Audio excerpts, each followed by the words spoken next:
स्वागत आहे आमच्या यूट्यूब चॅनलमध्ये. आज आपण पाहणार आहोत सर्व स्पर्धा परीक्षांसाठी उपयुक्त असणारे जनरल नॉलेजचे प्रश्न. तर चला सुरू करूया.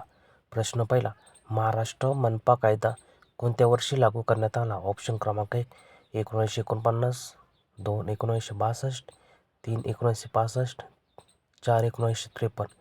या प्रश्नाचे योग्य उत्तर आहे ऑप्शन क्रमांक 1 1949. महाराष्ट्र मनपा कायदा हा 1949 या वर्षी लागू करण्यात आला. प्रश्न क्रमांक 2, ग्रामगीता हे पुस्तक खालीलपैकी कोणाचे आहे? ऑप्शन क्रमांक 1 महात्मा गांधी, 2 संत गाडगेबाबा, 3 संत विनोबा भावे, 4 संत तुकडोजी महाराज. या प्रश्नाचे योग्य उत्तर आहे ऑप्शन क्रमांक 4 संत तुकडोजी महाराज. ग्रामगीता हे पुस्तक संत तुकडोजी महाराज यांचे आहे. प्रश्न क्रमांक 3, गीताई हे पुस्तक खालीलपैकी कोणाचे आहे? ऑप्शन क्रमांक 1 महात्मा गांधी, 2 संत गाडगेबाबा, 3 विनोबा भावे, 4 संत तुकडोजी महाराज. या प्रश्नाचे योग्य उत्तर आहे ऑप्शन क्रमांक 3 विनोबा भावे. गीताई हे पुस्तक विनोबा भावे यांचे आहे. प्रश्न क्रमांक 4, गीतारहस्य हा ग्रंथ कोणी लिहिला? ऑप्शन क्रमांक 1 लोकमान्य टिळक, 2 संत गाडगेबाबा, 3 विनोबा भावे, 4 संत तुकडोजी महाराज. या प्रश्नाचे योग्य उत्तर आहे ऑप्शन क्रमांक 1 लोकमान्य टिळक. गीतारहस्य हा ग्रंथ लोकमान्य टिळक यांनी लिहिला. प्रश्न क्रमांक 5, जागतिक मातृभाषा दिवस कोणत्या दिवशी साजरा केला जातो? ऑप्शन क्रमांक 1 19 फेब्रुवारी, 2 21 फेब्रुवारी, 3 25 फेब्रुवारी, 4 27 फेब्रुवारी. या प्रश्नाचे योग्य उत्तर आहे ऑप्शन क्रमांक 2 21 फेब्रुवारी. जागतिक मातृभाषा दिवस हा 21 फेब्रुवारी साजरा केला जातो.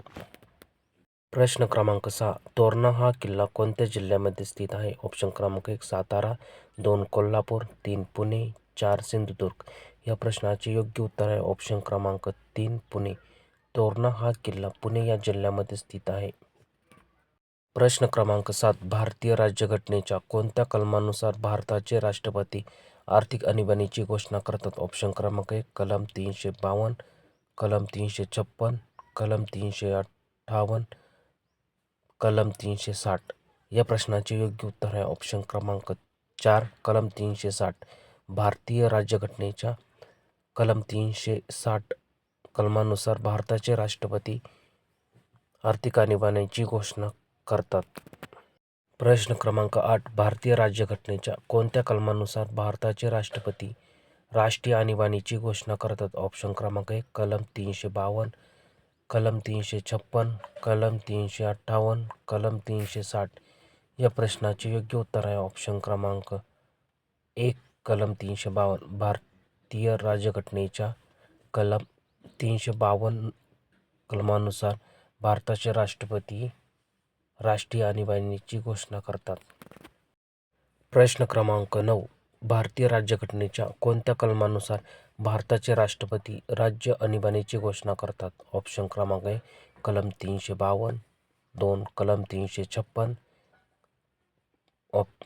3 कलम 358, 4 कलम 360. या प्रश्नाचे योग्य उत्तर आहे ऑप्शन क्रमांक 2 कलम 356.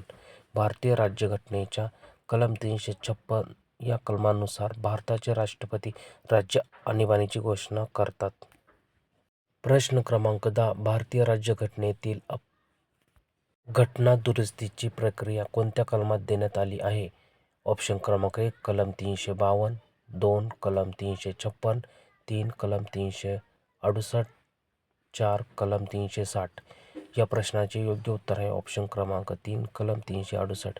भारतीय राज्यघटनेतील घटना दुरुस्तीची प्रक्रिया ही कलम 368 मध्ये देण्यात आली आहे. प्रश्न क्रमांक 11, पश्चिम रेल्वेचे मुख्यालय खालीलपैकी कोणत्या ठिकाणी आहे? ऑप्शन क्रमांक 1 मुंबई सेंट्रल, 2 चर्चगेट, 3 नवी दिल्ली, 4 कोलकाता. या प्रश्नाचे योग्य उत्तर आहे ऑप्शन क्रमांक 2 चर्चगेट. पश्चिम रेल्वेचे मुख्यालय हे चर्चगेट या ठिकाणी आहे. प्रश्न क्रमांक 12, मध्य रेल्वेचे मुख्यालय खालीलपैकी कोणत्या ठिकाणी आहे? ऑप्शन क्रमांक 1 कोलकाता, 2 चर्चगेट, 3 नवी दिल्ली, 4 छत्रपती शिवाजी महाराज टर्मिनस. या प्रश्नाचे योग्य उत्तर आहे ऑप्शन क्रमांक 4 छत्रपती शिवाजी महाराज टर्मिनस. मध्य रेल्वेचे मुख्यालय हे छत्रपती शिवाजी महाराज टर्मिनल या ठिकाणी आहे.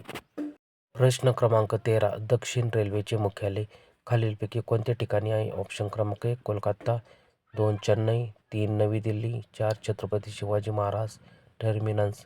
या प्रश्नाचे योग्य उत्तर आहे ऑप्शन क्रमांक 2 चेन्नई. दक्षिण रेल्वेचे मुख्यालय हे चेन्नई या ठिकाणी आहे. प्रश्न क्रमांक 14. पूर्व रेल्वेचे मुख्यालय खालीलपैकी कोणत्या ठिकाणी आहे? ऑप्शन क्रमांक 1 कोलकाता, 2 चेन्नई, 3 नवी दिल्ली, 4 छत्रपती शिवाजी महाराज टर्मिनस. या प्रश्नाचे योग्य उत्तर आहे ऑप्शन क्रमांक 1 कोलकाता. पूर्व रेल्वेचे मुख्यालय हे कोलकाता या ठिकाणी स्थित आहे. प्रश्न क्रमांक 15. उत्तर रेल्वेचे मुख्यालय खालीलपैकी कोणत्या ठिकाणी आहे? ऑप्शन क्रमांक 1 कोलकाता, 2 चेन्नई, 3 नवी दिल्ली, 4 छत्रपती शिवाजी महाराज टर्मिनस.